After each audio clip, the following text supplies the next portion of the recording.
Welcome back to 4K Tech.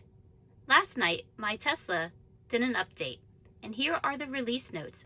Additional bottom bar customization, child lock, additional mobile app controls, and new language support. What I'm most interested in is the additional bottom bar customization, so let's check it out. We will long press the phone app icon, and this pops up. Now we will drag each one down to the bottom bar.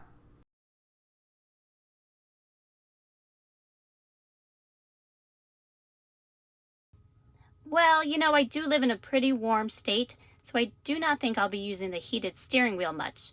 So I will put it back. And now you will notice that all of the icons are now at the bottom of the bar.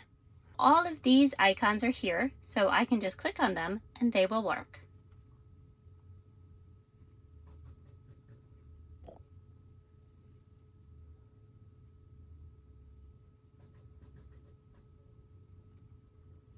Well, that's it for this video. Thanks for watching.